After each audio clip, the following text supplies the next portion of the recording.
pagi anak-anak, salam sehat untuk kita semua. Pada kesempatan kali ini kita bertemu lagi dalam pembelajaran IPA dengan materi induksi magnet dan gaya Lorentz. Tujuan pembelajaran sudah Ibu berikan pada materi yang minggu lalu, jadi langsung saja kita memasuki materi yang pertama adalah sifat-sifat magnet. Yang pertama, dapat menarik benda logam tertentu. Yang kedua, memiliki dua kutub magnet. Yang ketiga, gaya tarik-menarik terbesar terletak pada kedua kutub. Yang keempat, selalu menunjukkan arah utara dan selatan. Yang kelima, kutub-kutub magnet yang berlainan jenis tarik-menarik. Yang keenam, kutub-kutub magnet yang sejenis tolak-menolak. Nah, selanjutnya, membuat magnet. Magnet dapat dibedakan menjadi dua, yaitu magnet alam dan magnet buatan. Cara membuat magnet ada tiga, yaitu yang pertama, dengan cara menggosok. Yang kedua, dengan dililit paku. Yang ketiga, dengan induksi magnet. Di situ ada disajikan gambar cara membuat magnet dengan menggosok dan cara membuat magnet dengan kumparan arus listrik yang dililit dengan paku, begitu ya. Selanjutnya, teori kemagnetan bumi. Jarum kompas selalu menunjukkan arah utara dan selatan karena tertarik oleh kutub selatan bumi dan kutub utara magnet bumi. Adapun yang disebut dengan sudut deklinasi adalah sudut yang dibentuk oleh kutub utara selatan jarum kompas terhadap arah utara dan selatan bumi. Adapun yang disebut dengan sudut inklinasi adalah sudut yang dibentuk oleh jarum kompas terhadap permukaan bumi. Di sini ada disediakan gambar, ya disajikan gambar pola garis-garis gaya magnet yang dibentuk oleh kemagnetan bumi ya. Ada kutub selatan magnet, ada kutub utara magnet. Di situ ada jarum kompas, ada kutub utara bumi. Nah, gambar 6.6 itu ada sudut inklinasi. 6.5 ada sudut deklinasi. Medan magnet atau disama dengan medan magnetik gitu ya. Medan magnetik atau medan magnet adalah ruang di sekitar magnet yang masih mempunyai pengaruh medan magnetik jika ada benda lain diletakkan di ruang tersebut. Nah, di sini ada disajikan gambar 6.7 garis-garis gaya magnet. Ada kutub selatan dan ada kutub utaranya. Jika semakin rapat garis-garis gaya magnet, maka semakin kuat pengaruh atau medan magnetnya. Bagian kutub merupakan bagian yang memiliki medan magnet terkuat. Interaksi antara kutub senama dan berlainan dapat dilihat di gambar 6.8. Di situ ada disajikan gambar A dan gambar B. Yang gambar A adalah interaksi antara dua kutub magnet yang sejenis. Sedangkan yang B adalah interaksi antara dua kutub magnet yang berlainan jenis. Selanjutnya, medan magnetik di sekitar kawat berarus listrik.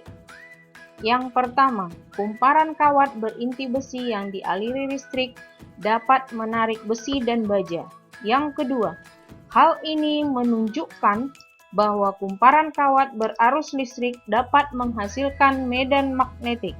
Yang ketiga, medan magnetik dapat juga ditimbulkan oleh kawat penghantar lurus yang dialiri listrik. Yang keempat, hal ini pertama kali diselidiki oleh Hans Christian Ørsted pada tahun 1777 sampai 1851. Di situ ada disajikan gambar A, B, dan C, di mana A itu adalah kutub selatan jarum kompas sebelum kawat dialiri arus listrik berhimpit dengan kawat yang ada di atasnya. Sedangkan yang B, penghantar dialiri arus listrik dari arah utara, kutub utara jarum kompas menyimpang ke timur.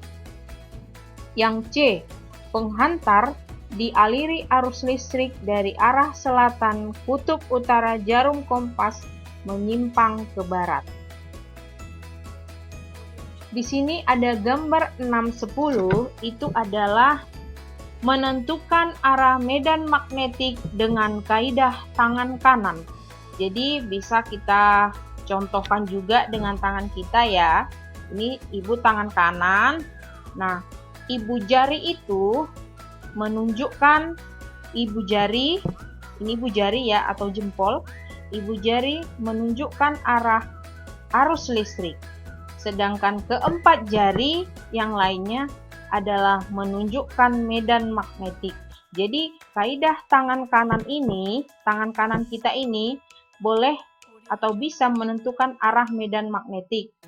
Yang tadi ibu jari menunjukkan arah arus listrik, sedangkan keempat jari yang lain menunjukkan arah medan magnetik. Selanjutnya, elektromagnet. Elektromagnet adalah magnet yang terjadi karena aliran listrik pada kumparan berinti besi. Elektromagnet ini memiliki beberapa kelebihan dibanding magnet permanen. Yang pertama, sifat kemagnetannya dapat diperbesar dengan cara memperbanyak jumlah lilitan atau memperbesar arus listrik. Yang kedua, kemagnetannya dapat dihilangkan dengan cara memutus arus listrik dan dapat ditimbulkannya kembali dengan cara menyambung arus listrik. Yang ketiga, kutub-kutub magnetnya dapat ditukar dengan cara mengubah arah arus listrik. Di gambar 614 di situ disajikan peralatan dalam kehidupan sehari-hari yang memanfaatkan elektromagnet. Elektromagnet tadi berarti magnet yang terjadi karena aliran listrik pada kumparan berinti besi. Berarti bahan-bahan yang digunakan itu memiliki sejenis inti besi begitu ya. Yaitu contohnya bel listrik, galvanometer, telepon, dan alat pengangkat besi. Selanjutnya, gaya Lorentz. Gaya Lorentz itu dapat kita temukan di dalam bor listrik. Bor listrik itu adalah alat listrik yang mengubah energi listrik menjadi energi gerak. Prinsip kerja bor listrik berdasarkan gaya Lorentz. Gaya Lorentz terjadi apabila kawat penghantar berarus listrik berada di dalam medan magnetik. Besar gaya Lorentz tergantung pada medan magnetik, ya. Besar gaya Lorentz tergantung pada besar medan magnetik, panjang kawat penghantar, dan besar arus listrik yang mengalir dalam kawat penghantar. Besar gaya Lorentz dapat ditentukan dan dirumuskan seperti ada di samping.